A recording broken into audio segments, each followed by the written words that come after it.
Welcome to another episode of the 100% podcast with me, your host, Harry Purdy. Today, I'm welcoming back after 15 months, entrepreneur, ex-fitness expert, still dabbling in that area, right, mate? Still dabbling. Traveller, guru, coach, Mr. Sam Church. Welcome to the show, mate. Second time. Let's go, mate. It's great to be back. Thanks for having me back on. You're welcome. Mate, the first time you came on the show, I know it was a tough time for you. You nearly didn't do it, right? The first show.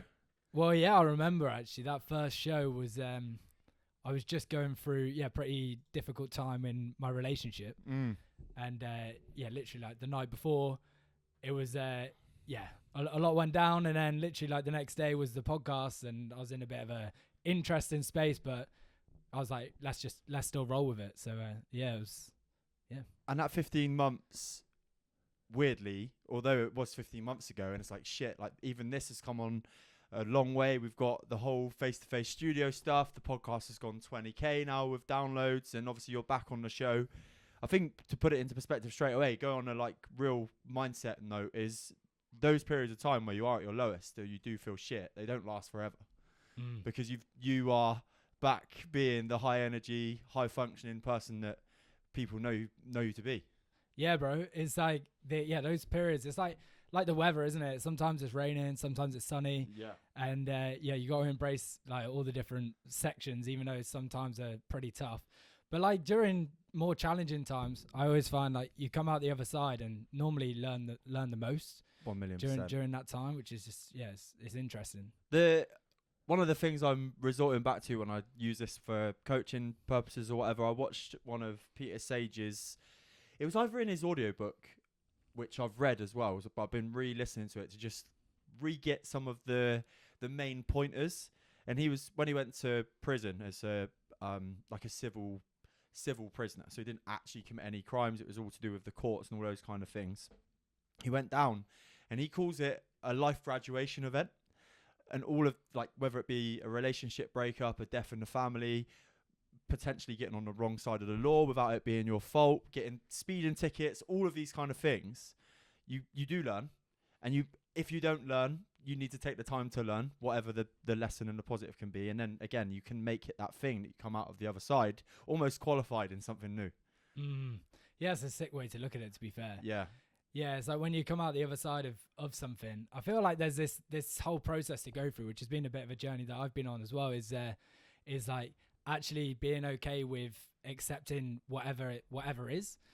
Sometimes I've certainly found it where you want to try and get things perfect, or you need to be in a great state all of the time. Whereas actually sometimes it's important to, feel the different things that are going on at a certain time. Like say there's a challenging time, it's actually appropriate to, feel like a bit sad sometimes and embrace it, and that's fine. Not to be lost in that, but actually just to embrace it and then like move on and still take action anyway. Because there's a balance there, isn't there, between, I think it's normal when you don't feel great to be like, oh, that's annoying, or that's frustrating, or that's sad that I feel this way. And then with the training, luckily, that we've like paid to have the privilege of having, is having those tools to be like, right, I know I've got to do, I know I can do X, Y, and Z to feel a little bit better. But it's finding that balance between doing X, Y, and Z to feel better, but also being accepting of the fact that actually, do you know what? It is like my brain, I do feel a bit cloudy today. I do feel a bit down today, and just being okay with that. Yeah, I've been pretty fascinated lately by, Carl Jung. Yeah. And he talks about like whatever you resist, you like persist. So like if there's, say you're in this like self-development world where you want things to be so great all of the time and perfect, and like I need to be in like a high energy state like all the time and be smashing out my goals and all this stuff, which are important. But if you're actually denying parts of yourself which you're yet to accept, then they're actually going to just play in the shadow, and like they're going to take over your life more so than if you actually just accept like the fears and the insecurities and some sadness sometimes, and then also accept like the accomplishments and achievements and goals that you've got. Like actually trying to become as whole as you can as a person, I think, is the goal, rather than just focusing on this where you want to be, but not actually accepting what's going on, and like some flaws and fears and insecurities that we all have as humans, you know? Yeah, and I think it's something, even though it's spoken about regularly on this podcast, and I'm an advocate for men, anyone feeling how they feel and channeling it in the correct way. I don't even mind accepting that sometimes I'm the biggest cover-upper of my insecurities. I'm sometimes the worst person that if I wake up on a Tuesday morning and I feel a bit flat, I'm like, I need to get out of this state quickly. Like, chuck me in some cold water. Yeah. But actually, when you think about it, you're absolutely right, and I do know it, that when you push them away, you only push them away so far, and then they'll come back round and almost like come back to you quicker. You have to almost accept the fact that actually, like, this feeling or this insecurity or this lack of confidence in this area that I have is only going to come back if I don't allow it to be the full part of me. Yeah, that's why I've like dove into sort of breathworks and somatic stuff and meditations, which, mate, some of the experience I've had with that have been wild because, like, especially when I was younger and growing up, like, I was pretty good at sort of just cracking on and trying to like accomplish stuff, and you know, and then just push down anything that I was feeling really, and just crack on, which was fine. But like it gets stored somewhere. And when I did I did a breathwork qualification where the woman Annie and Mel, they sort of like guided us through this week breathwork journey for ourselves, and then also so that we could help others have, you know, a breathwork and somatic experience. And bro, some of the stuff that came up is like, I didn't even know what it was or where it was coming from, but there was periods of time where like just overwhelming amounts of emotion just came out of nowhere, which they were explaining it's, you know, it gets stored in your body. Like 95% of our subconscious, you know, is the signals that are being sent is from our body up, whereas most of us think that if we change our mind, then the signal comes down. But it's actually quite the opposite. If you're not doing sort of work to work into anything that's being stored in the body, then it's still there. So yeah, just things like breath work and somatics have been pretty awesome to start to work into things that in the shadows, like the unknown, and actually just release them. And then afterwards it was kind of like imagine walking around with a weight vest on in the gym. And imagine you were doing like pull-ups in the gym with a weight vest on, like it's heavy. And after doing something like a deep breathwork session, it's like the weight vest is just being removed and you feel lighter. And it doesn't really matter what was released. It's just the fact that if you're holding on to shit, you may just as well like be able to release it. Yeah. In spaces like that. So it's been pretty cool. Yeah, unreal. One thing I've seen recently as well is I believe we're noticing in elite sport a lot of look at this somatic practices and a few of the breath work, meditation work going into like something like professional football. Obviously, that's the area that I'm insanely interested in. And the ex-Barcelona manager, Luis Enrique, is a real advocate for all of this kind of thing. And one thing I've seen a write-up of him doing as well is earthing. So something called earthing, which is essentially whenever you can possibly do so, ground yourself to the earth by walking around bare feet, like not in your house, because that's not earthing, because you've got man-made things between your feet and the earth essentially. But when you're out and about, like actually taking the time to connect yourself to where you are, like feet against the grass or feet in the water. And when you think about those times of maybe being a bit freer and a bit younger, and how joyful and loose you feel in the right sense, even when you go into the ocean, right? Mate, it's so good. That feeling of just being surrounded by whatever it could be cliffs, it could be the beach, or even into a lake, and you're surrounded by hills, trees. That feeling of being connected to where you are is a real, I don't know, it's a most presence-giving experience, because you're only where you are. And that's obviously for a couple of reasons, right? Where you are, your environment, and two, that cold water going through you is only going to make you think about where you are right now. Yeah, something about nature, bro. It's just, it connects you in. Yeah, like This guy, we've just done a whole day's travelling to and from Snowdon to climb Snowdon, and it's like, I don't know, 6 a.m. in the morning. We're on our way home. Mate, yeah. He's like, can we stop in this lake? And I'm looking at him like, We've been up 24 hours. Mate, that journey, how we made that up and back was beyond me, mate. Newtonics. Newtonics got us through that. And what was it? It's the same weekend as Glastonbury. That's right. So the traffic up was just crazy, wasn't it? It took like 10 hours to get to Snowdon. Yeah, it was horrendous. When we get there, I put my phone in the back of the car for the light, close the boot, smash the phone, bang, basically like in half with a light going through it. Again, though, yeah, like the environment that we're in when we're at these quarterlies is surrounded by men and women who are into and do the same stuff mainly as what we do, and without being detrimental. And again, it's always difficult to talk about it because you never want to sound patronising when you're saying it, but a lot of the general public in that situation would get stressed, annoyed, and then that's just with traffic, and then 4 hours later you've crashed your phone. Like, what happened was Sam rested his phone on the side of his boot, and as he closed the boot to go into the hotel where we were meeting the rest of the crew, you forgot about your phone, didn't you? And it just went crunch. Mate, nail. I was like, what is that? Yeah. Like, what is that noise? I thought it was mine at first, and the relief I felt when I realised it was his, I'm so sorry, was a joke. But like that situation, you only handled it like that because of the practice you'd put in before, right? Oh, mate, for sure, yeah. Yeah, it's like you in that moment, it's like, what do you do? You know, when something happens, it's like that, like you crush your phone.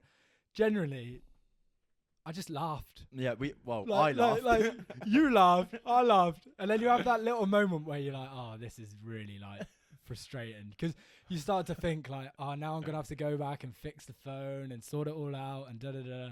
And then once you accept the fact that you really can't change it, then it's like, well, it is what it is, isn't it? And then we're both just laughing. Yeah. And walking up Snowdon with the phone like a lightsaber with a light going through. It literally was, wasn't it?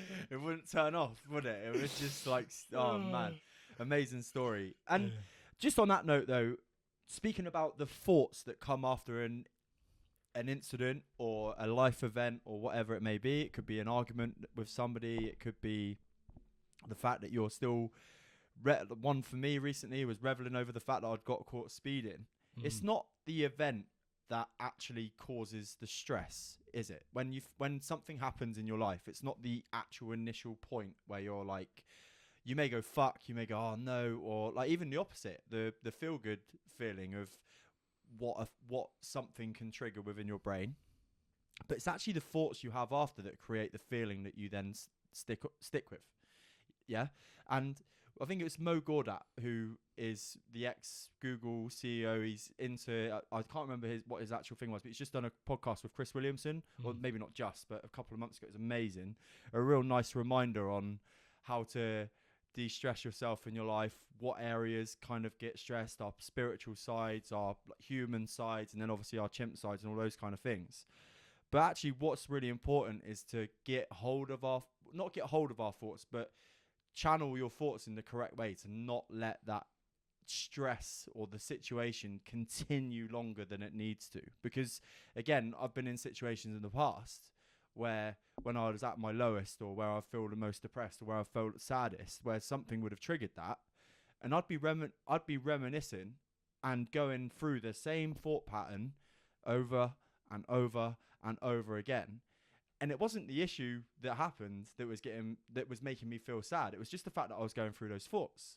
So how do you deal with that when you get in that cycle where you're like going over something over and over and over again?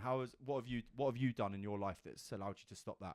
Yeah, the analogy I just thought of when you're sharing that is, imagine like a snow plow machine that was like going through the snow, and then it's creating this path and this path and this path, and then like at some point, like you got to realize that actually, you know, you're creating that path. Yeah. You know, and that's like the thought is the path.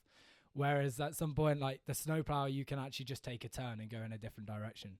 That was like the analogy that just came up, because I mean, we have these repetitive thoughts, like, you know, we all have them, you know, and they're often attached to like a thing. So for example, maybe like a place, like the place that we live, or a certain person. Like, for example, us, like, we've stacked quite a few moments now, and like where we've laughed and we've had fun, and then when you see the person, suddenly you're lit up when you see them, because you've got enough of those, like the thought and the feeling loop attached to that person. And I feel that if there is any areas of, you know, of life where, for example, you walk into a certain room and you're just like suddenly flooded with these more like negative thoughts and you don't feel very good, that's a warning sign to be like, actually that snowplow is that snowplow is going on a path which is creating this for me.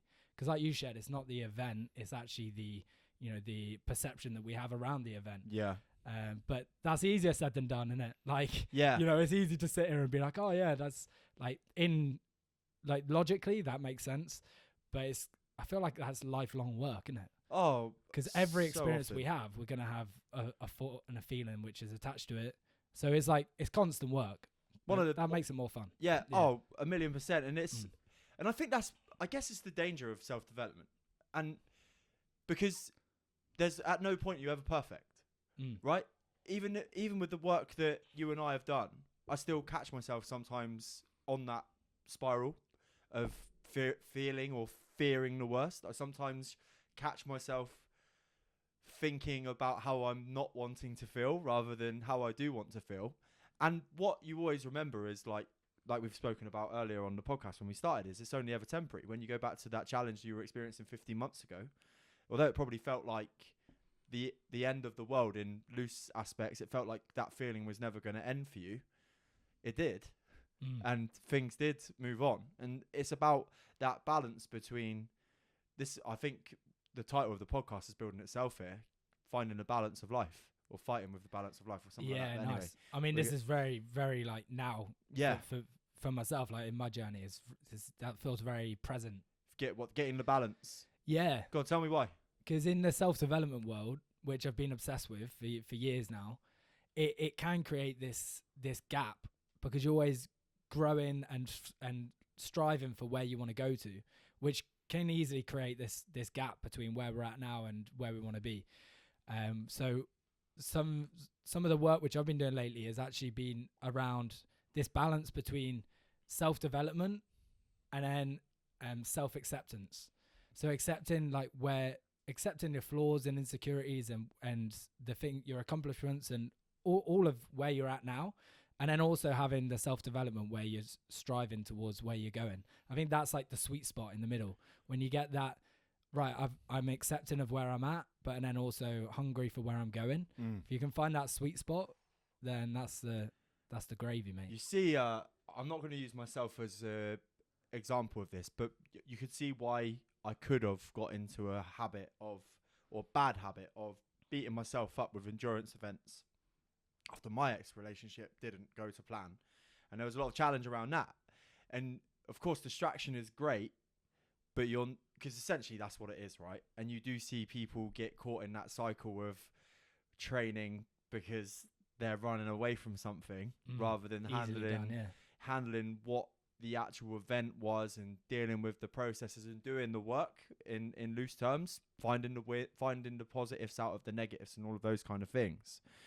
But actually, at some point, you do ask yourself, when does it stop? Like, when do you become happy? Because even from a running perspective, like I'm not like thankful to my client Becky, who bought me this, to have my medals I love it. up in the background. But when you think about something like the ultra, like the journey to get to that point was unbelievable, and then you get to that point of achieving it, and actually the feeling of doing the ultra, finishing the ultra, was probably the same. I got a bit more emotional at the end of the ultra just because it was such a fucking long way and I was exhausted, but probably the same feeling in general as when I did my first ever 10k. So then you're like, all right, like what next, kind of thing. And that's where I think you have to be really careful, because what is it you're looking for when you're on those journeys? Like, and for me now, it's about the process, right? It's never really about never really about the goal. Of course, it's nice to get faster, it's nice to get stronger, and all of those kind of things when it comes to physical. But actually, whatever you're looking for, you have to find some kind of joy with well, with yourself, I assume, which comes self-acceptance, but also the work you're doing to get wherever it is. If that's not enjoyable, then potentially you're going to create the snowplow analogy for yourself as well with that. Yeah, and I know it's so cliche, but it's like every time every time I've set a goal thinking that the goal would be the big accomplishment, it's been so shattering, because you get that you achieve the goal, like whether it's being able to like live anywhere and travel, or whether it be like earn a 6-figure business, or whether it be like even getting a muscle up. Like you set the goal and you're like, oh, when I get that, like then I'm gonna be happy. Like even if it's deep in the subconscious, that's like the experience. Yeah, it's so shattering because you achieve it and you're like, oh. And actually it's the, like you said, like the process in order to get there. And I know that sounds really cliche, but it is. Like if you can fall in love with the process, always have goals, because the goals, else how do you have a process if you don't have a goal to work towards? But just know that when you do set the goals, they're not going to live up to the fantasy that is very easy to create in the mind. Because essentially we can be as a species, well, we are as a species quite shallow, aren't we? Because there is always more. We are in the 21st century. Doesn't matter whether you may have a really quick car, but there's going to be one faster. You may have a lot of money in the bank, but there's always somebody else with more money in the bank. You may have a really amazing physique, but go to world bodybuilding, there's people with a better physique than you. There's always more to get. And training our brains, our chimp brains, which is essentially the shallow part of our brain, to go, actually, I'm all right with where I am, but I know that I still want to carry on improving. I think I'm there. But then also I can still catch myself going, I wish this. And it comes back to Carl Jung's quote. I'm pretty sure it's Carl Jung about you'll never be happy with your super yacht if you can't be happy with your cup of coffee. And it is about finding the love. You have to find the love in the little things first to then find the joy in the big things potentially. Yeah, what does happiness mean to you?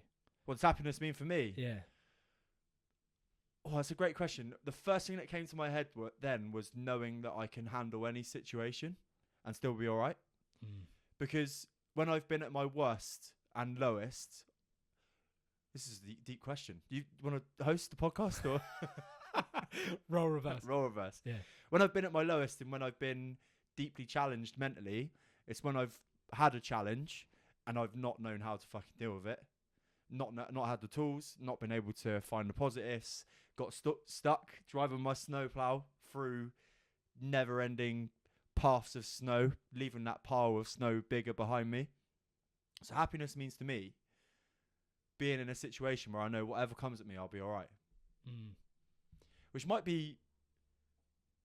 It's quite an interesting question. And it's nice that I had an answer, but looking at it, maybe I could develop that to be a bit more softer, because happiness is like a softer, and not in a weird way, but just like happiness is a soft word, right? Like in terms of it's quite a chilled word. Happiness. What is happiness? Like I think peace and happiness can cross over. I think you're happy when, I don't know, mate. It's a great question. Yeah, it's interesting, isn't it? Go on, what's yours? I mean, James Smith, he's on the side over there, but I actually really resonate with something that he shared a while ago, and that was happiness is wanting what you already have, and that resonates with me. Like when I feel happy is when I accept, accept reality for what it is, rather than actually wanting something different. It's hard to be happy when the reality that you're living right now is different to the one that you want to live. Yeah. Whereas I find that, happiness is wanting what I already have. What would you say to somebody then who, when you say, what is your goal? They turn around and they go, I'm just happy to survive. Like surviving my week. That's my goal. What would you say? If that's the experience they want to have, then cool. Yeah. It's interesting though, isn't it? Because of depends whether that genuinely fulfills them. I think that we're all here for an experience, and we can choose the experience we want to have, and also we can shift the experience whenever we want to shift the experience. And if someone actually wants to, that's what they want to experience is, I just want to be. Yeah. Cool. Yeah. Yeah. But then on the same breath, are we not just being by what we're doing right now? I feel present now. Yeah. But honestly, I have never, there are a couple things that have made me, three things in my life that I will always say get me completely and utterly in the zone. Football. When I know I'm having a good game, I don't even think about it. Just happens. Whatever happens. If I'm having a bad game, I think about every first touch. I think about every header. I think about every tackle. And I get in my own head. But when I have a good game, completely present. Running. When I'm in past 4 or 5 miles and I'm in that breath that I'm like, I know when I'm in a good place because I'll be breathing every 3 paces. It's my in breath and I out breath on 2. And I know that zone. And when I can do that, I'm there. I'm just in flow, as they call it. And here. Now when I talk to people, especially when it's face to face, and no, I love doing my online episodes. I've done a lot of them recently. But when I have a guest sat opposite me, especially somebody like yourself who I can resonate with, like we're on similar journeys, we've been on similar journeys, do like into the same stuff, talking about this kind of thing and being really present with where my thoughts are going and how I'm talking, how I'm communicating with you, whether I'm offering you like open body language and even stopping the likes and the ums and thinking about that. That's when I'm present. And that's, I guess it's being, isn't it? Yeah, I think finding stuff where you kind of forget about everything else because you're genuinely in the present moment is cool. Yeah, like this for me is that as well. That's why, yeah, it's so cool. It's like Eckhart Tolle, he speaks about the power of now, like his book Power of Now, and it's a deep book, mate. I love yeah, it's a deep book. One of the standout things from that book for me was he speaks about to really find that the present moment and the now. He says listen to the sound, listen to the silence between the sound. And it's like this portal of into the present moment. So even if you're listening to a good song or a good podcast, as you're listening, if you really want to get present, there's this little moment of silence between the noise. And that's like a rocket ship to the present moment. So wow. I use that quite a lot. It's cool. Do you find yourself doing that then? Do you find yourself waiting for silence to then connect yourself with the present moment? I think it's good to have tools. Like when the mind's super busy, it's helpful to have tools that you can come back to bring self-present. What are your other tools? This will sound really weird. She's a vocal coach, and she works a lot with body awareness. And she shared this, which was fascinating, and also it's going to sound really weird. She was like, when you're speaking or when to be really present, you bring awareness to your body. And she was like, actually, she shared that your feet obviously send a lot of communication to the rest of your body, and your toes as well. So, like for example, if you feel quite stressed, she said it to me when we were talking because I was wearing sliders, and she was like, "Oh, your toes are communicating with to you now. Like, what's the message?"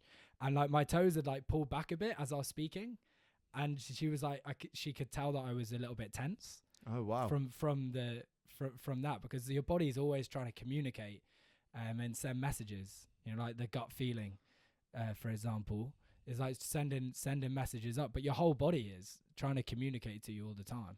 Yeah. So that helps as well as a almost like a portal into the present. If you've really focused on, like your sensations in your body, or even like, it sounds random, but your toes, and then it brings you present. Interesting, isn't it? I believe there's a lot of, well, in general, there's so much about oneself that you can channel into and pick up on. And the gut feeling I spoke about with Stacey Chandler, who I'll introduce you to tomorrow. She's another one from the inner circle. And about the times that I've ignored it and it's come back and bit me on the ass. But it's almost like a secondary... It's almost like your I like to think of it as your guardian angel, because when your gut feeling's telling you no or careful or warning, there's never been a time for me where it's been wrong. But one thing that I think it can be confused with is emotion, which is not your gut feeling. Your gut feeling will continually let itself know that you're in a situation that you're not happy with. You may try and ping it off with writing down 10 positives about the situation or whatever. You could write down 1,000 fucking feelings. That gut feeling's not going. Whereas if it's an emotional response to something and you're pissed off, that resonates. And the gut feeling, that's not a gut feeling, right? A gut feeling is, I don't know, the way that I like to... how do you explain the difference? difference? It's so... Yeah. I think if you could... An emotional response gets triggered by your chimp. So if you think about the chimp paradox explanation, the three parts of your brain, the amygdala being the stress response, the chimp, when you let it process to your computer and you think about your emotional response, normally it will subside. So like the reaction of having an argument with a mate or having an argument with your partner or getting pulled out on at a junction on the road, you go, fuck off, like whatever. And then 10 minutes later, you've processed what's happened. You're like, oh, I probably shouldn't have reacted like that. And then you don't feel that emotion again for the rest of the day. With a gut feeling, it just sits. And there's no real reason why, but it's like a stress response that doesn't quite subside. You can just feel it. And if you were to really ask yourself the question, how am I feeling right now? What do I think is troubling me? What do I think is causing it? You know, you're just choosing to ignore it. Yeah, it's like a knowing, isn't it? I find with a gut feeling. I'm the same as you on that sense. Every time I've ignored a gut feeling, it's just prolonged the inevitable. And you kind of know, and then you're like, especially in self-development, you're like, oh, I can shift my perspective around this. Like, let's go. Come on, I can change it. Like, I can. It's just, and I often will put it on me, and I'll be like, fucking right. I'll be like, no, this is a me problem. Like, I need to change my perception, or I need to, like, shift my feelings around it, and I'll try and do so much work, but deep down, there's this knowing of like, actually, and it's often like it can sometimes be so irrational. Yeah. This doesn't make any sense. And that's why I think that's why it's tough. Like, do you know another? It's a lesson. I've just thought, another one that I thought. Sorry, I didn't. The other thing that I would go with it is that if you are subtly allowing a boundary maybe to be broken that you're not defending, there's another reason why that would show itself, because you're not being true to yourself. You could, like I said, you can write down all the positives in the world, but if your inner self is not, which is essentially your inner child or whatever, which you can train, but if you have a definition of something, so like foundations of a relationship, right? Trust, honesty, respect. That's my three. If they're being broken at any point during a relationship of any kind, friendship or like romantic, and one of those three has been broken, and I'll try and shift my perspective on it, it just never happened. Because I know that that's the three minimum expectations I've got, and I've created them for myself to be like, right, scrapbook, bang, here it is. Here's the Bible of Harry Purdy. What's being broken? Oh yeah, there it is. Don't matter. Like, the gut feeling will forever remain if I don't stick to that. And I think it's so interesting. Like, that's why I call it your guard. It just reminds you to look after yourself. No, don't matter how much you switch your perspective. Doesn't matter how much you try and be positive about a situation. If you're ignoring that gut feeling, I think it's insane, man. I think it's just it's like a second wiring, isn't it? You've got your conscious brain, and then you've got something that just sits and watches you, and it's like, are you sure? Yeah. It's like, where's that coming from? Yeah. Bizarre. In terms of the challenges of moving on from setback, then, we've spoken about how to maybe deal with the initial stress of something, and we've spoken about goals, and we've spoken about having balance. But when we do get setbacks, I'm sure you've had many in business. We've spoke about obviously the one on the last time we were on the show. What's your like go-to thing to get you? I think we've spoken about sitting in the moment and actually accepting the fact that you don't feel great at that time. But what comes next for you? What's the one that gets you to shift out of where you are? Yeah, it's two parts. Actually, AAA. Like think of it like a AAA battery. Nice. Is first of all is bring awareness to the thing. So awareness first of all is just asking those questions. Like if you've got a setback, bringing awareness to the upsides, the downsides, and bringing awareness to how you're feeling emotionally around the thing, and being okay with sitting with it. So that's the first A, is awareness around what's going on, and then the second A is aligned action. Acceptance. So actually accepting all parts, accepting the lessons, accepting the upsides, the downsides, all that stuff. Once you bring awareness to it, and then the last part is aligned action, which is where like the goals and actually having something that you're moving towards comes in. But I think it's very easy to try and fill a void with new goals, for example, whereas in actual fact coming back to that balancing point, balancing between actually being willing to sit in some discomfort when something has been a setback, and then also having goals that you're moving towards. Would you say that's a challenge most people, I think, especially fellas, struggle the most with, is being able to sit in that discomfort, hence the amount of distractions that are created for us to use? I think it's savage, isn't it? Like when there's intense amount of pain, to be willing to sit with that pain is freaking hard, and it's never been easier than now to not. I catch myself all of the time, like with when the phone's there and then you end up scrolling, like whenever there's a spare second, it's like suddenly you're on Instagram. Yeah, it's mad. It's so easy, and then but all of that is pulling us out of how we're actually feeling internally, which is why it's be quite easy for, imagine like a dustbin, and the dustbin's filling up with the food waste. You've had chicken one day, that's gone in the bin, and then you've had some other food, spaghetti bolognese, the next day, that's gone in the bin. And if you're not looking at that stuff, the bin's going to overflow at some point and it's going to stink. And I feel that's the same with our inner world, is when we're not giving it the space to look at it, it starts to smell really bad, like gone off food, and that's going to show up as like depression, anxiety, tons of fear, and not really knowing why. But it may just be years that you've not emptied the dustbin. Crazy, isn't it? I remember when I went to therapy for the first time, my counsellor would use the analogy of emptying a bucket, which is obviously just a different way of putting what you've just used there with the food. And you can only fill a bucket up so much before it releases or it starts overflowing. I think that's the same with the stresses of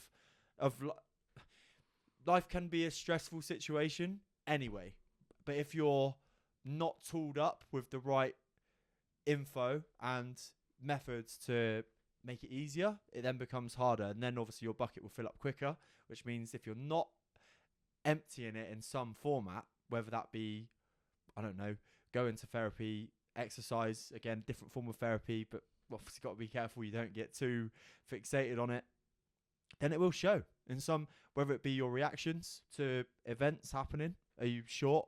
If you're short, then potentially that's a sign that your bucket's quite full right now, or the food bin, or you're starting to stink. But it's so true, right? Because I mean, I know exactly. I use the car analogy a lot, because when I was at my most stressed, I would almost admit that I would get road rage. I'd be like, like fuck them kind of thing.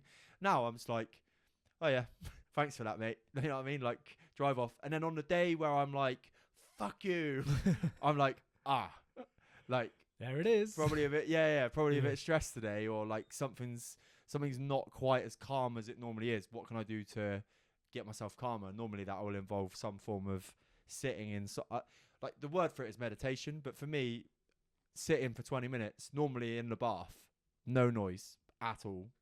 Hopefully hear some kind of outside noise, whether it be birds or rain, either or works for me. Just brings me down into that present moment and calms things down a little bit. It's normally when you're most busy is when you're gonna be the most stressed. Yeah, and it's so easy to mask it, isn't it? Like, and it's stuff that we're feeling internally, just try and mask it with stuff. I mean, especially in my uni days, that was all I used to do. I was pretty depressed actually studying in uni because I found it really hard. You know, like when you're studying something that you're not really that lit up about, and it's like I was lit up. I did sports science at Loughborough, and I was lit up about. I love sport and fitness and health, but just the method of learning I found really challenging. So I'd often like just sit down and go to the library and be working, and then I would just literally fall asleep. Like on my books, like it was ridiculous. Nothing to do with the amount of beers you'd had then, like. yeah. I mean, were you much of a drinker at uni, just out of interest? Yeah, more like binge drinking. Yeah. Not like not every night. But Not in the if library. we went out. yeah. In the library, that was. Yeah, I mean that would cause the pass out, really, wouldn't it? Yeah. No, where I was going with that is, in uni, like I would mask up not feeling that good internally with, I mean, the gym was a big one for me. Like I would just smash out the gym and try and get in like incredible shape. And that was a big one. And then just like, going out all of the time and trying to like sleeping with like lots of women and stuff like that. And it was just like masking tons of insecurities and lowness by something external. And we're just not taught that actually you can sit with discomfort, you can sit with fears and insecurities, and then they kind of fizzle away. It's not that they go away, but when you're actually present with them, it's like treating them like a friend, like rather than ignoring them, being like, oh, you're there, like it's okay, like, and actually giving them that presence. But we're not taught that stuff, and it's funny because in the Western world we're so privileged. Like we talk like it, and kind of it feels weird sat here and then saying about like, you know, when you go through certain things and all that, because really on the base of it, we're so privileged. You know, we get running water, we can literally walk down to the shops and get our food, and we have access to phones, education, we can start businesses. You know, we're so blessed with what we've got. Yet this inner world, I feel like in a Western world, we're driven by the external, thinking it's going to fix the internal. Yeah. Whereas actually, the external doesn't fix the internal. The internal has to fix the internal, which is why you go somewhere like Bali, and on paper, many of the locals don't have a lot, yet they're glowing inside out. I know. Yeah. Insane. Yeah. Absolutely insane. With literally almost nothing kind of thing. Yeah. So going back to the whole dealing with the internal and treating those fears like a friend. Again, it just like brings me back to past experience where I would starting to become more in tune with how I was feeling, and not necessarily in a good way, and it almost having the fear of that side of me. And because I had the fear of the anxious part of my brain or the sad part of my brain, because I just wasn't used to it, something had obviously triggered it to a point where it was repetitive, but I wasn't helping myself by going, like, fuck, like, I don't want to feel like this anymore, was actually keeping it there. Yeah.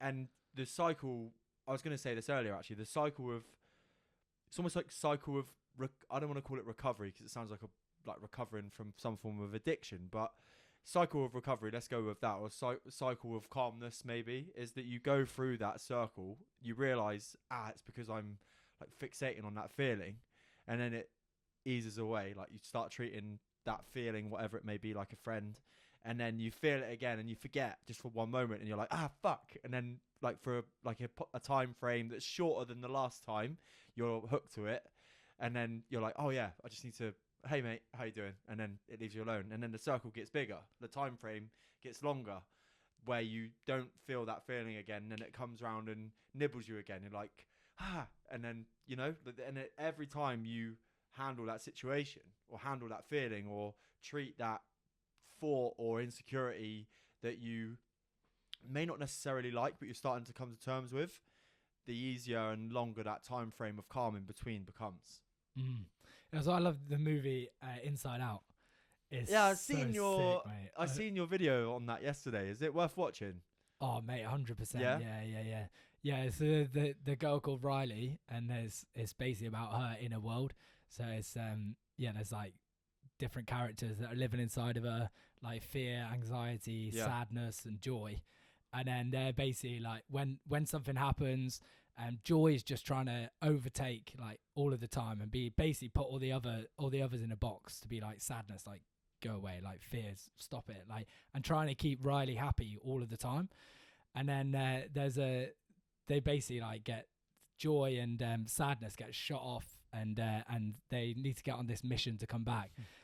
And then they meet this imaginary, one of Riley's imaginary friends called Bing Bong, and Bing Bong was like knew the way back to guide them back, but he basically got himself in a rut, and he was super upset about something. And then Joy was just trying to like shift him and be like, look, it'll be okay, like come back. And then sadness just like sat with this Bing Bong and was basically, it must be really tough and really challenging, and just sort of sat there. And then he came back around and then like guided them back. And so like I just found that fascinating, because I resonated so much with that from my inner world, is trying to be joyful all of the time, whereas actually it's when you're okay with like sadness, fear, anxiety, like all those different emotions, then you can use them at different points. Like if someone's dog has just passed away, you don't want to be like, hey, it's great, like it's all good, like you've got it. Find the positive. Yeah, it was a fantastic dog, wasn't it? Like, no, like you want to be like, oh, I get you. Like I've experienced something like that as well, and it's tough. Like it's not easy. And then when you can empathize with someone else then. Yeah, because I always find as well, and this is where the gut feeling can be linked back in, because you can tell yourself a million positives about a thing that you know isn't going well, and it doesn't matter how much joy, how much happiness, how much feel good you can bring to that thing. At the end of the day, something's not right. So you can at times and I think it can be a misconceived perspective or a misconceived opinion that if you're in the self-development game, you can get looked at from outside point of view. Oh, fuck me, he's always like got this energy. He's always like Paul talks about it as well, doesn't he? We've been coached by him for a long time about how he tries to keep his energy okay, and people are like, oh, he's too much, blah. People say he can be too much, blah, blah, blah. But actually, you don't see the times when you do take your day off, or you do have the times where it's not useful to be joyful, right? It is useful to be sad or chilled or even lazy, maybe, or let's use the word like in recovery. Yeah, it's so easy to, especially with social media, to look and think that everyone's got this perfect persona where they've got it all figured out. But I've been playing with the idea that lately of that no one's got it figured out, and that's part of it, and it's actually released a lot of pressure. I feel like especially if you're always like thriving and striving to be like a high achiever and whatever in everything that you're doing, it can be quite pressurizing, thinking that people have got these secrets of perfection. Yeah, but it's not true. It's like, I put this on my story earlier. It was like you can build a ton of wealth without having to ditch your friends and family, or you can get in great shape in the gym without, like, while eating chocolate sometimes. Like, you can not have it all figured out yet still decide to be happy. I feel like whenever I try to be too perfect, I end up doing nothing, because there's so much shame that's attached with like wanting to get it perfect and then not feeling like I'm doing good enough, that I just go round and round in circles in this like shame cycle. Whereas actually when the pressure's dropped and you're like, no one's got it figured out, so if I do this, I wonder what will happen. Like, treat it like an experiment. Yeah. And just be like, oh, like, I wonder what will happen when I do this, and just have fun with it. Linking him back in, James, he taught on his earlier kind of content, he would speak about when he was growing his followers on Instagram.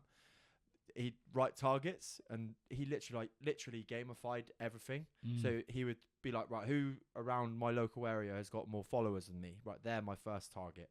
Then it was like, okay, who in England has got more followers than me? Right, that's my target. And then it would be like, right, I'm going to aim for 100k. I'm going to aim for, I'm pretty sure his idol was Layne Norton, and he aimed for the same amount of followers as Layne Norton. I'm pretty sure he got them. And he even in that photo, the story was, I was nervous as hell to meet him, and he was amazing. Like, got me around behind the desk, gave me a hug. Just great guy. And he said I was exactly the same when I met my hero in the fitness industry, Lane Norton. I saw him in an airport and was incredibly nervous, and that interaction could make or break somebody. Because imagine if your hero was an arsehole. Yeah, which I'm sure there's tons So of many. them out there. Yeah. I heard a story about James Corden actually, like recently, that completely and obviously people are doing what's best for them at the time and all those kind of things. But apparently, in comparison to his TV persona to what he is not on TV, is not great. But again, I don't know that from first hand. But it's just intriguing. Luckily, the two people that I would say are like my 1 and 2 to get on the pod, Frank Lampard, Nice. my like all-time hero. When I met him, unbelievable, like so interactive. Even though he was playing Man City, like in 30 minutes time, very much attentive to me and what the experience was for me. And James Smith, great. But that can literally, I'm sure there are people that you say, like, who's your hero? Oh, it's so-and-so, and they're a fucking dickhead. Like, Yeah. It's crazy, isn't it? Yeah. I don't know where we were going with that story, but No, it's a sad one. It's easy to pedestal people as well, isn't it? Whereas actually we're all like Human. we're all the same. Yeah. And like beneath it all, we're all the same. And I find this sport entertaining. Don't even know why I'm sharing it, but I find it entertaining where, you know, when you start to pedestal someone, it's nice to remember that they, like, all the things that we have to do every day. Like, we have to go for a shit. Yeah. Like, they also have to go for a shit. Do you know what I mean? Very true. Like, even the people you pedestal, like, they've probably like been constipated at some point. Yeah. And they've been like sat on the toilet trying Or to go had for a shit. an insecurity, Yeah. or because everybody's got them. I just find it entertaining, you know, like Yeah. the small things. Imagine your hero having a shit. Yeah. It's just funny, isn't it? Like, and it kind of just brings it back down to reality. Yeah. But it's so easy. I've met people like in remember being at this marketing event, and a guy that I just consumed a ton of content of his stuff, and I met him, and then I was like, like struggling to get words out. I was like, what That really is going surprised on? me with you as well too. Yeah. Yeah, again, it's just that's a signal to be like, you know, you've just pedestaled that person and like actually see the human in them Yeah. rather than just the persona that you see online. Yeah, Yeah, it's crazy. And I remembered where we were going because I brought James Smith into the Yeah. conversation. Two elements, right? Is that when he hit those follower numbers, the same thing you were saying, when you hit that goal, actually, it's just a goal, right? There's there's no new feeling. He had the same feeling.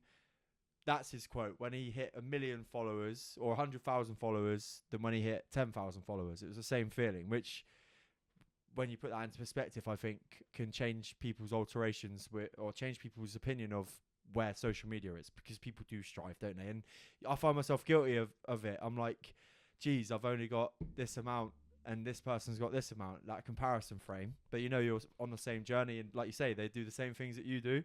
And on the other side, he gamifies everything. And I've been speaking about gamifying your fitness journey as well recently as something that you can do to make it a little bit more enjoyable. Don't think that you're coming into the level 4, level 5 end. Literally just treat your entry level into fitness as a beginner. But the same with any form of growth. Don't take it too seriously. And I think that can be another thing as well with self-development and finding that balance is, of course, like every day you wake up with an intention, but we still talk about, like, I don't mean to talk about us in general, but when you're on that, you can get deemed to be a bit serious too often. And I'm sure you've had it, mate, where you've spoke to somebody about what you do who's not necessarily in the same game as you are, and they can almost feel a little bit, you can almost sense that they feel a little bit intimidated about the things that you can talk about and about the things you have knowledge about. But at the same time, like, I'll fucking make stupid faces and make stupid noises and do stupid shit because you have to find the joy in life as well as the improvements. Yeah, that's why I actually disagree with the message where it's like, ditch your friends and family, you know, like when you're growing. I actually really disagree with that message, because I think that, mate, everyone you meet is like, to think that you outgrow someone is I just don't agree with it. Bit egotistical. Because to think like, oh, I'm better than you, it's actually no, like we're all the same. Like, you can learn something off everyone that you meet, whether that's like how to do something or how not to do something. You can still learn. and also just having a laugh as well. Like some of the people who I went to school with, like in like the journeys that we've gone down are very different paths, but we can still meet now and be on a level and just laugh. It's just be aware about the topics of conversation that you're having. Like with different people, you tend to just like it's just common sense, I think, where you find something that you find a common ground with the person that you're talking to, and then that tends to be what you chat about. Rather than if you were to just try and speak about yourself and what you're interested in, you're not really going to get that rapport with the other person. No, but you can always find something in common. Like we all breathe, and we all like, for example, like one of my mates, like he loves running, so we'll go out running sometimes. But there's also other areas of our life that we're completely different. But yeah, the narrative of you need to ditch your friends and family when you grow, I just don't really agree with. Yeah, no, I agree. Yeah. Because there's something that's almost hypocritical in that sense, because self-development is about like acceptance, and I guess you want to be like a shining light, don't you? In my opinion, that's how I think about like my self-development, is that I've gone from being this like really non-healthy person to being somebody who wants to be a bit of a beacon for somebody, to show that you don't need to drop all of your nice like foods and like cool things that you do in your life to get healthy and achieve cool shit.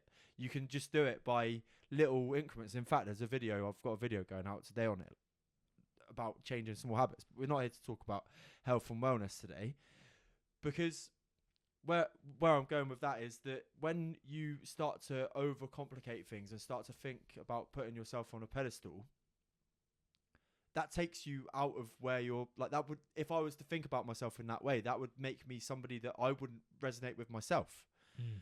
Right?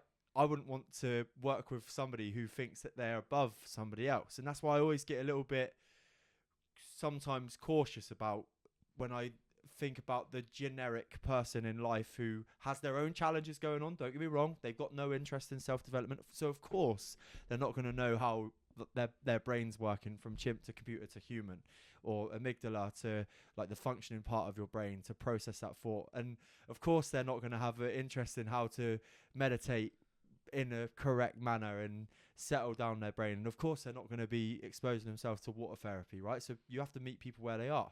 But one thing I'll never want this podcast to do, as much as I want people to learn from it, and like if they want to come and take little nuggets about like your journey, my journey, like Richard Crow's journey, Paul Mort's journey, of how they've become really fucking cool individuals. And again, you're in your own right, like in a different element now. You're somebody that somebody looks up to from in the traveling business side of it, and fitness and all of this kind of shit, man, and your energy.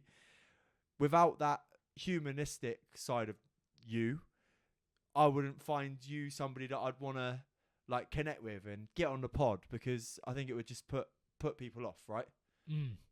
Yeah. That was a bit of a ramble, sorry. Yeah. Mate, that's what we're here for, bro. Yeah, bro, no, I feel you with that. It's It's like, because also at the same breath, where I'm going with it is like, I do want to take myself seriously, but not to the point where I write somebody off. But at the same time, there's that balance between, you see somebody who's going through a challenge, you may have the tool, but it's not about forcing it on them, right? They've got to be, somebody's got to be ready to come and listen to 100% podcast. Somebody's got to be ready to go and listen to Modern Wisdom to get the lessons from it. But if you can just keep dangling that carrot from a real sense of like a non-egotistical way, I think eventually with the right person, that message will get taken. And that, like, you had to be in the right place to go on your journey, right? You had to be ready to, like you say, at some points in your past life, meditation, breath work would never have even been in your thought wave. Yeah, I wouldn't have had a clue. Yeah. Now it is. Yeah. And you wouldn't probably imagine your life without it now. Yeah. I think it's just so amazing. That's a good frame as well for when, when you're starting something new, whether that be like producing content or speaking, communicating, starting a new business, it's a cool frame to think the things that I'm doing now, the 10 years ago, I didn't have a clue how to do them. And it's just a cool frame, because when you're starting something new, to know that you're going to be rubbish at the start, like, and you have to start there, Like anything that anything that we've done, even like learning to walk. When we're young, like we're falling over all the time, and then like we start with crawling, and then you're falling over, and then suddenly when you failed enough times, you start to walk, and there's no avoiding that process. So whenever starting something new, it's like being okay with that. Like actually framing it like in 10 years time, I'm gonna look back at now, and even like this podcast, how it's developed over the last few years. Yeah. You know, if you were to at the start be like, I need it to be like it is now, you wouldn't have been able to. Whereas like actually now is perfect, and then in say like 3 years time, you'll probably look back at this episode and be like, do you remember that? Yeah, right. Look at the standard of that. Yeah, do you know what I mean? Compared to it's crazy. like and that same comparison now from when you first started, you probably look at the first episodes and you're like, what? Like that's how it started. Yeah. But it's the natural process, isn't it, with starting anything. And also being willing to stick to it. Because I've not bigging myself up here, but the time frame that has gone into the pod is a fair amount of time, 3 years, something like that. And the development has been slow, but it's actually amazing to look back. Like I don't mind saying, when I look back at the first couple of episodes where I didn't have video for the first, I don't know how many, and then obviously upgraded from there, it's pretty cool. But yeah, I think no matter what your journey is, whether it's business, podcast, fitness, running, give me another one, go on. Any breath work, meditations. Yeah. You can't just do 10 and think you're going to have it nailed. Yeah. You're going to have it nailed after your 10,000th episode or 10,000th meditation or 10,000th minute of meditation maybe, or 10,000th hour. There's time that goes into whatever it is that you're building that will eventually get you to where you want to be. Yeah, and the really cool thing is, even like after all these episodes, it's like or say like the 10,000th minute of meditation, it's like that even at that moment when you've invested all of that time, in another year you'll still look back and be like, oh, I'm way, if you've been consistent with it, way beyond like where I was then. It's just quite a cool frame. Like it's a never ending journey, isn't it? Like you can always improve.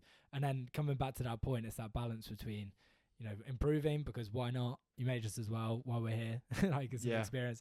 And then also accepting where we're at as well. What is your, not definition, but I know you say you're here for the experience with life. Does developing and learning ravel up in that experience for you? Is that like an absolute no-brainer, like non-negotiable for you now? Yeah, I'm a lifelong learner for sure. Yeah, I think that learning is like, and improving is like, what else are we gonna do? I just think it's fascinating. I find it interesting of what our potential actually is as well. I find that really fascinating. But yeah, I think that we're here to experience. And I sort of play with, I've read it in a book. I can't remember what book it was, but it was that we're souls that are in bodysuits that have like forgot that we're in bodysuits. And then like I think a big part of my journey is remembering like who we actually are at our core, which is like so I find that frame pretty fascinating as well. Who are we at our core then? I think we're everything. We spoke about this on the way to Snowdon, right? Yeah. Yeah. And I remember listening to you speak about it, and today will be a nice reminder on the podcast to just have you explain what you mean by that, because I think it's definitely a splitter of the pack. You've got to be very in tune with like yourself, and I think like the present moment to even think about and comprehend what it is you're saying now. So when a listener's like, what do you mean by everything, Sam? What do you mean by everything? Yeah. I mean that I've been pretty fascinated by like spirituality stuff, I suppose, if you want to claim it in that sense, but like different religions, and then also like Dr. Joe Dispenza's work. So he talks about it as the quantum field, but often religions talk about it as God, or in like plant medicine world, you're tapping into this like this oneness state. And I think they're all singing off the same hymn sheet, where whether you call it God, source, oneness, or yeah, quantum, whatever you want to call it, I think that it's clear that they're singing off the same hymn sheet, that there's oneness, which we're all connected in some way, shape or form. And I think when we get beyond ourself, is in like in the physical form, and then we get to this oneness, which is at our core. And you have experienced this feeling, right? Yeah, I've experienced this feeling where it's like everything and nothing. It's like going into this like, but it's really mad, because any word wouldn't be able to explain it, because a word would create separation. Whereas how can you have any separation to oneness? Because to have oneness, there's nothing else. So and I think at our core, that's what we are. Which, how that's helped me on my journey is, if we can tap into this oneness and source, and we're all connected, why would you go out then and harm someone else? Because if you're harming someone else and we're connected, there's literally harming yourself. You know, why, even with nature, and I think that's why it's so connected when you go into like, go for a walk in the forest, and you just feel really energized, or like you go for a sea dip and you get this energy. And I think that it's for example, when someone throws litter on the floor, we're connected to you know, we're connected to everything. So it's like, if you're doing harm to anything external, that's also harming yourself. Which, like, in say Christianity, with like Jesus's message, where it's like, do to others as if as what you would want to be done to yourself. And I think that's tapping into, you know, if we're all connected, we're all one. It's like, if you do harm to someone else, you're doing harm to yourself. That's kind of like my thought process around it. I love it. And there's a couple things that come to mind there. And this, I used to be insanely scared of spiders. And now, even the great big house spiders, I will put in a cup, put a tissue underneath, throw it outside. And the feeling that you get from doing that, and it sounds a bit wanky, but not killing it and squashing it, this thing, you're like, oh, I'm glad I did that. And I know that's like a tiny little thing, but it's like, when you think about the energy of, like, I'd speak about the Star Wars analogy. I did a post on it a while back, like protecting the energy of you. If you're killing a living thing, I mean, I shouldn't say this, and it's a little bit hypocritical, but wasps, on the other hand, they can like die slowly. There's still a fear there. But house spiders, like, I was like, I've cracked that, and protecting that energy of not killing that thing, probably in some way or shape or form, whether you like to admit it or not, or if you feel present enough or not, protect your energy better, because you're not giving something to wallop and then it's obviously gone, right?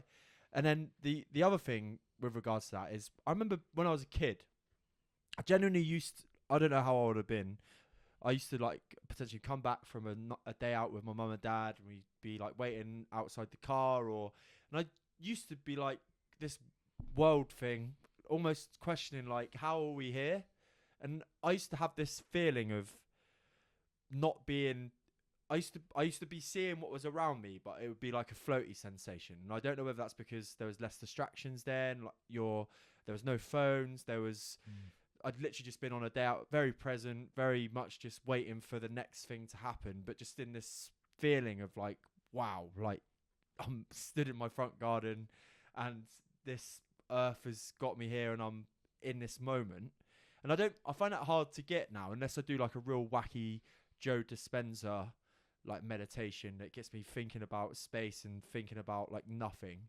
And when you think about nothing and you think about darkness and you think about space and you go really into that thought process, I think you then start to feel it. But you really have to tune in to feeling that feeling of openness. But it's something that I do find it difficult to do now, get that feeling of being just loose, airy, light, because of how deep into, like, even with this, the amount of things I've had to do to get myself like us prone for this situation, right? Not in a bad way, but like welcome you in, like make you a drink, come up, make sure the technical side's right. And then for me to like really unwind and go into that zone now it'd probably take like half an hour, right? 45 minutes to be proper in the zone of feeling nothing. But in general, like linking back to where you're at with life and the whole being everything, being one with everything.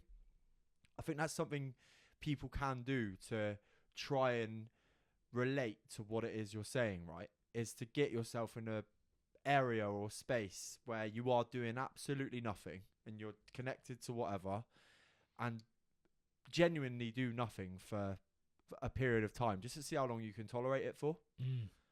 Yeah, and I mean it's a cool practice to do. Yeah, and just like focus in on your breath for a bit. Maybe sit out in nature, focus in on your breath, and then just listen to the silence between the noise that you hear. And in that journey, it's like on a Dr. Joe Dispenza event, like when I went to his retreat. Oh yeah. Yeah, the amount of signals that the body tries to send to pull you out the present moment is a joke. You know, like the body's basically like you've got an itch somewhere that you haven't itched in forever, and then you got a little pain, and it's like your body's trying to pull you out of the present moment because it wants your attention. Like Dr. Joe Dispenza talks about it as your body's like an animal, so it wants your attention all the time, but you have to train it. You have to be like, no, sit down. And so when you're in your meditation, it's like actually speaking to it, like, no, sit, like we're staying here now for however long you're staying there, like we're staying here. And then the thoughts are going to come up, the feelings are going to come up, and it's going to try and pull you out. And then what I found is after a while the body just goes, all right, fine, like just do your thing. And then you find that present moment where like the magic happens, and it's just like a really cool space to hang in. So yeah, when you found are we allowed to speak about how you got into that oneness, like the supplement, or not? Yeah. When you took DMT when you were abroad, right? Yeah. And that got you in this area of feeling one with everything. Is it a feeling that can become like? Do you feel like you miss it when you're in the now, like in real life, not obviously influenced by your surroundings and not sat in that rice field? And do you miss that feeling of being one with everything? No, because I think it's at all of our core anyway. Like it's that's our true being, I believe.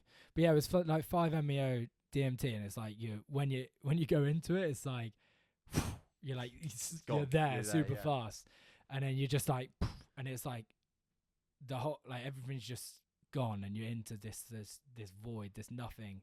But could you see like what was in front of you, or not really? Like, did you still see the space, the scenery that was there? So they did it in like three. So they did like an intro dose, which was like a small amount. And by the way, before like the setting's really important. Yeah. Like this was with someone who's like he's trained up on all this. Like he had done lots of like shaman practices, and he's done a ton of training and led a lot of people. And he actually works with more like the entrepreneur. To help them tap into their creativity. So the setting is very important. Like I wouldn't recommend just going out and just sitting and doing it. Yeah. But each to their own. But yeah, so he did a small dose first of all, and the best way to describe that, it was like going into a really deep meditation, but without having to do the work of sitting in a really deep meditation, you know, because you're just there. And then they did a second dose, which was stronger, which was, that was just literally like, like, it was literally just, it was almost like an annihilation of the brain. It was just like all of that just gone, and you're just there. And then for a while, it's like just nothing.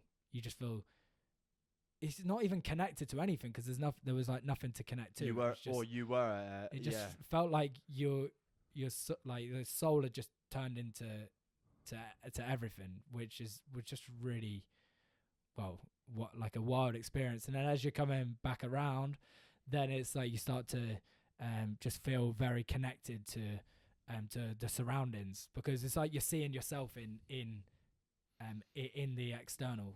Because it's like if you're everything, it's like everything you're experiencing external is actually you. So that was a really just bizarre experience.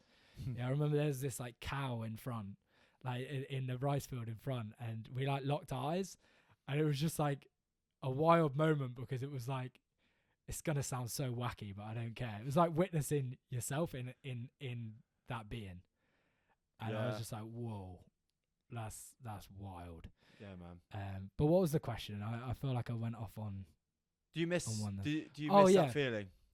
No, because I think we plug in and out of it all the time, and I don't think it's about sitting in that feeling because there would be nothing to experience. Mm-hmm. I think the reason why we're here is to have an experience, and in order to have an experience, we need our brain to have a filtering system.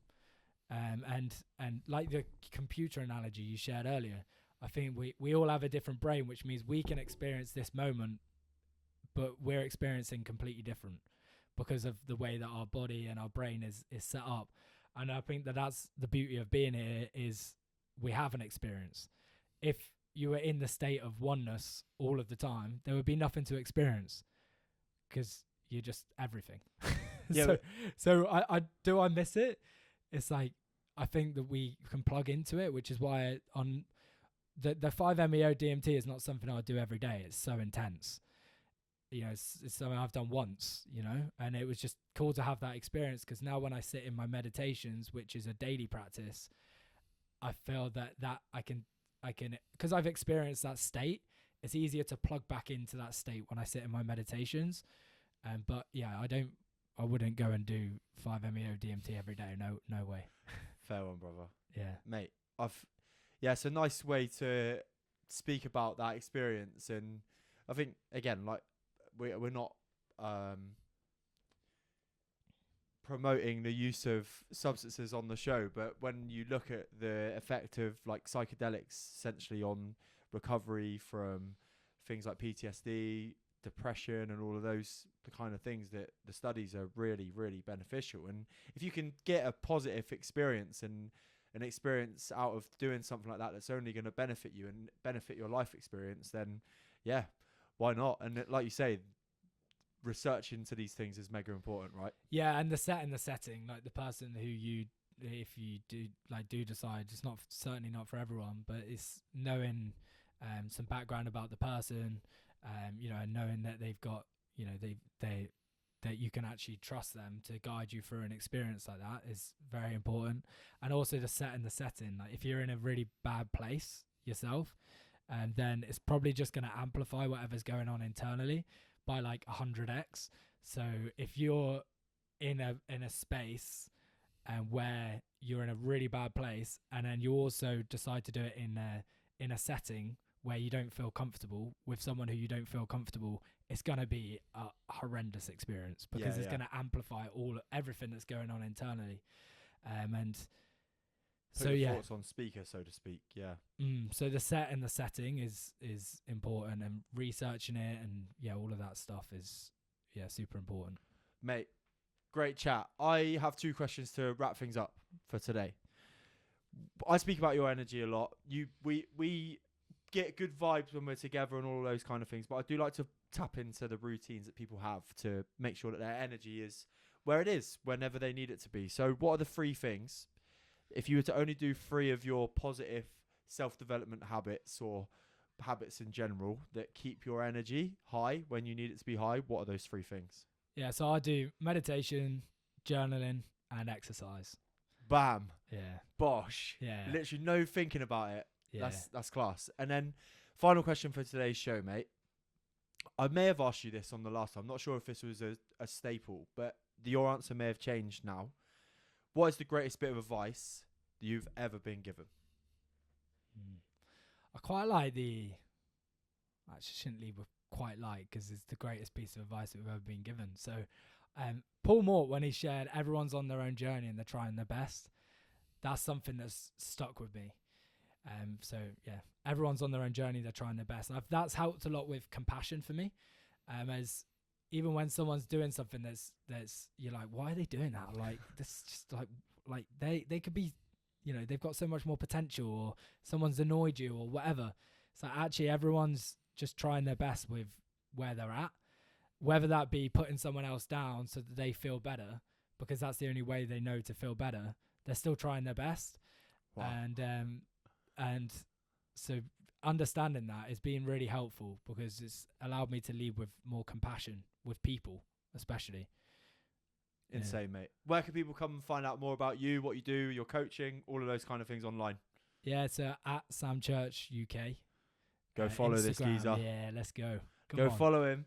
If you have enjoyed today's episode with Sam and I, please go over to Apple Podcasts and Spotify and drop a 5-star review. It goes a long, long way to helping the show on those podcast platforms. And if you are watching on YouTube, what's going on? Below here, like, subscribe, and anything else positive that you can do below here, make sure you do it.